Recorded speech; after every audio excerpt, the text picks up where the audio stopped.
Մեկնարկել է ազգային ժողովի 8-րդ գումարման փաստացի վերջին նստաշրջանը, նիստին մասնակցում են միայն իշխանական խմբակցության պատգամավորները, ընդդիմադիր խմբակցությունների ներկայացուցիչները կրկին դահլիճում չեն, օրակարգում ընդգրկված մի շարք նախագծեր քննարկվելու են հատուկ ընթացակարգով, նախագծերի երկրորդ ընթերցմամբ քննարկումը կիրականացվի առաջին ընթերցմամբ ընդունվելուց 24 ժամվա ընթացքում։ Նստաշրջանի օրակարգի մեխը 2025 թվականի բյուջեի կատարման տարեկան հաշվետվության ներկայացումն է։ Զեկույցով հանդես եկավ ֆինանսների նախարար Վահե Հովհաննիսյանը։ Այս հաշվետվության քննարկումն առանձնահատուկ նշանակություն ունի, քանի որ ներկայացվում է կառավարության հնգամյա գործունեության ամփոփիչ փուլում։ Այն հնարավորություն են ձեռում ոչ միայն գնահատելու եւ արժեվորելու վերջին 5 տարիների ընթացքում իրականացված հետեւողական աշխատանքը, այլև համակարգված կերպով արձանագրելու գրանցված արդյունքներն ու ձեռքբերումները։ Իր խոսքում նշեց նախարարը, ըստ նախարարի հեղափոխությունից հետո եւ հատկապես 2021-26 թվականներին Հայաստանի Հանրապետության առաջընթացը տպավորիչ է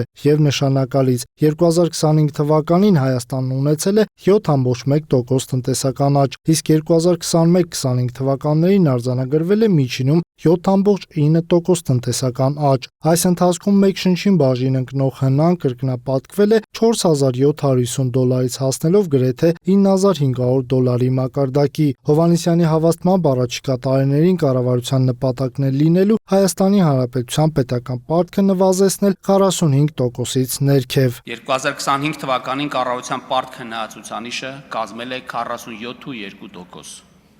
նախորդ տարվա համեմատ նվազելով 0.5%-ային կետով։ Դա հնարավոր է դարձել պետական բյուջեի պակասուրդը չափավոր մակարդակում պահպանելու,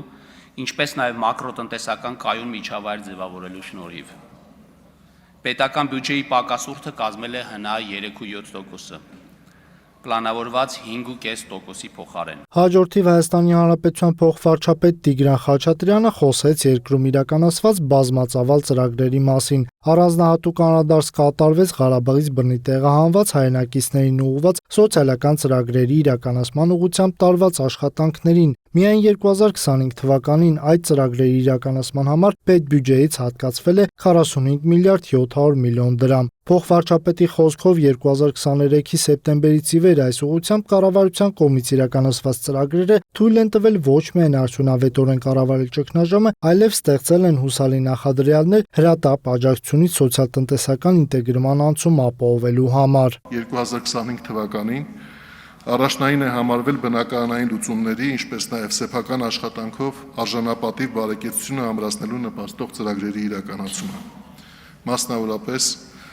շարունակվել է Ղարաբաղից տեղահանված ընտանիքների բնակարանային ապահովման պետական աջակցության ծրագիրը։ Հետևել ենք ծրագրի իրականացման ընթացքին, ընդունել ենք որոշումներ ի հայտ եկած խնդիրներին արձագանքելու եւ գործընթացի արագացման ուղղված փոփոխություններ իրականացնելու նպատակով։ Եթե ծրագրի մեկնարկը ենթադրում էր բնակարանի գնման համար սերտիֆիկատների տրամադրման որոշ հերթականություն, ապա 2025 թվականի հուլիսի 1-ից սերտիֆիկատների ստացման հնարավորությունը բացվեց ծրագրի պայմաններին բավարարող բոլոր ընտանիքների համար, անկախ ընտանիքի կազմից։ 2025 թվականին առողջապահության ոլորտում իրականացվել է 45 բյուջետային միջոցառում 12 բյուջետային ծրագրերի շրջանակներում, որի համար ծախսը կազմել է 164.7 միլիարդ դրամ։ Այս մասին ազգային ժողովի ամբիոնից հայտնեց առողջապահության նախարար Անահիտ Ավանեսյանը, սակայն մինչ տարեկան կատարողականի հաշվետվության ներկայացման անցնելը Ավանեսյանը հռետորական հարց հնչեցրեց խորհրդարանական ընդդիմությանը, որոնք կրկին բացակայում էին ազգային ժողովի նիստերից։ Ուր է մեր ընդդիմությունը։ Ապահովագրության վերաբերյալ օրական մի կարծիք հոդված ելույթ են ունենում, որ սպառված է, վերջացած է, քանդված է ժողովուրդ ջան եւ ստիպում են մեր քաղաքացիներին անընդհատ նյարդային ջղաձգումների մեջ լինել։ Ուր են նրանք, ինչու չեն եկել այսօր եւ հարցեր ուղղում։ Ու ինչի վրա է ծախսվել 2025 թվականի պետական բյուջեն։ Ինչպես ենք ծախսել պետական բյուջեն։